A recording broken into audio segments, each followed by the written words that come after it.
Assalamualaikum warahmatullahi wabarakatuh. Alhamdulillah, wassalatu wassalamu ala rasulillah Sayyidina Muhammad ibn Abdillah wa ala alihi wa sahbihi ajma'in. Para pemirsa yang dirahmati Allah Ta'ala, suatu ketika Rasulullah Sallallahu Alaihi Wasallam bertanya kepada sahabatnya, "Ara'aita manil muflis?" Apakah kalian tahu siapakah orang yang merugi? Kemudian sahabatnya mengatakan, "Wa huwa lahu mal, laisa lahu malun, laisa lahu dirhamun." Dia orang yang tidak mempunyai harta, tidak mempunyai uang, dan ketika berdagang merugi. Kemudian Rasulullah mengatakan, "La, muflis yang hakiki bukan seperti itu. Balil muflis, balil muflis as-salatu kada wa kada, az-zakatu kada wa kada, was-sadaqatu kada wa kada, was-siyamu kada wa kada, wal-hujjatu kada wa kada."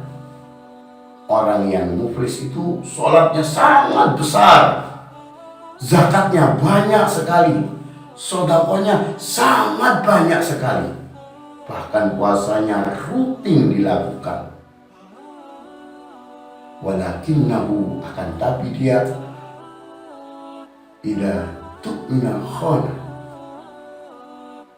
jika bicara khianat, jika berjanji khianat, jika berjanji berdusta, jika mengatakan kepada orang itu selalu menambah-nambahkan omongan, selalu senang memfitnah kanan dan kiri, selalu istilah Jawanya lambe turah, selalu mengatakan ini dan itu, tapi ditambah-tambahi meskipun tidak seperti itu, selalu membohongi temannya, menyakiti hati temannya, bahkan memfitnah teman-teman seperjuangannya, teman-teman sesama pekerjanya, teman-teman sesama pedagangnya.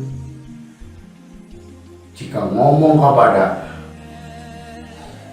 orang lain, oh dia selalu mengatakan gini-gini, yuk pembohong gini-gini, padahal tidak seperti itu, selalu menambah-nambahi omongannya. Itulah orang yang muflis. Mengapa seperti itu? Rasulullah menjelaskan, orang yang mempunyai banyak pahala sholat, zakat, dan puasa hingga bergunung-gunung, dibawa, digeret di depannya Allah Ta'ala, ditunjukkan kepada Allah Ta'ala. Akan tapi sebelum menerangkan atau mempresentasikan ke amalannya yang terjadi ketika di yaumil hisab atau hari perhitungan, orang-orang datang kepada Allah Ta'ala, "Ya Allah, orang ini telah membohongi aku, maka pahalanya diambil. Orang ini telah memfitnah aku, maka pahala yang bergunung-gunung itu diambil.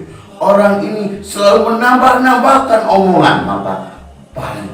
Orang ini selalu menambah-nambah, bahkan sekarang sekarang lebih parah lagi, yaitu zamannya media sosial, menambah-nambah omongan, mau fitnah, hoax, menceritakan yang tidak benar, itu semua pahalanya diambil oleh orang-orang yang telah dilukainya sampai habis."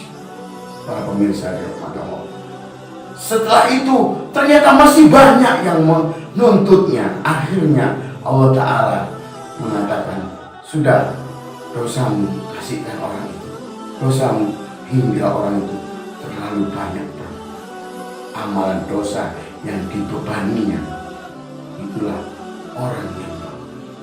Lalu sahabatnya, "Wahai Rasulullah, bukankah Allah Ta'ala itu maha pemaaf, maha pengampun?" Benar, Allah itu Ghafurun, Rahimun, Rahmatun, Rahimun. Akan tapi yang dihadapi itu bukan Allah Ta'ala. Akan tapi yang dihadapi adalah sama manusia, yang mana manusia itu tidak mau merugi, yang mana manusia itu tidak mau, dia tidak mendapatkan apa-apa jika dia didolimi seseorang, tidak ikhlas. Kalau Allah, kita berbuat salah pun masih ditutupi kesalahannya. Kita berbuat salah pun masih bisa dihapus. Walaupun 1000 dosa, Allah selalu menghapus jika kita bertobat kepada Allah. Akan tapi para pemirsa, tak kalah manusia yang kita zalimi. Manusia adalah manusia yang senang menuntut, manusia yang senang tidak ikhlas jika dirugikan. Oleh karena sangat berat.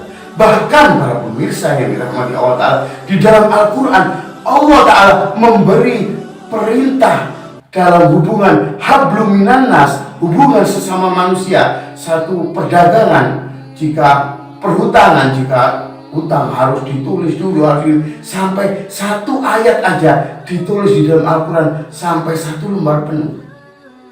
Peringatan, perintah-perintah Allah itu sangat banyak sekali. Karena Allah tidak bisa membantu, maka Allah Ta'ala menulis di dalam Al-Quran sangat banyak sekali larangan-larangan. Jika kita berhubungan dengan sesama manusia, jangan sampai menyakiti. Oleh karena itu para pemirsa, jangan sampai kita semua yang di sini menjadi orang yang bangkrut jika berkata zalim. Jika kita memberitakan di dalam media sosial hoax atau kabar-kabar yang fitnah, atau jika mengatakan kepada teman kita, oh dia itu pembohong, oh ternyata tidak seperti itu semua. Maka dari itu kita harus bertanya dulu jika ada suatu permasalahan,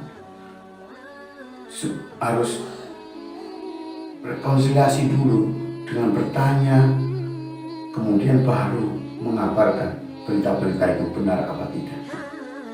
Tidak boleh kita mengatakan ini dan itu yang menjadikan hatinya orang itu sakit hati, menjadikan orang itu menjadi luka hatinya, bahkan sedih dan bisa meninggal dengan ucapan kita. Jangan sampai terjadi. Apalagi kita orang yang mempunyai kekuasaan yang sangat besar dalam jabatan, dalam bidang apapun. Jika kita mengatakan itu tidak benar dengan memfitnah atau menambah-nambah omongan atau menuduh sampai orang itu sakit hati, tentunya ketika di akhirat akan menjadikan kita celaka.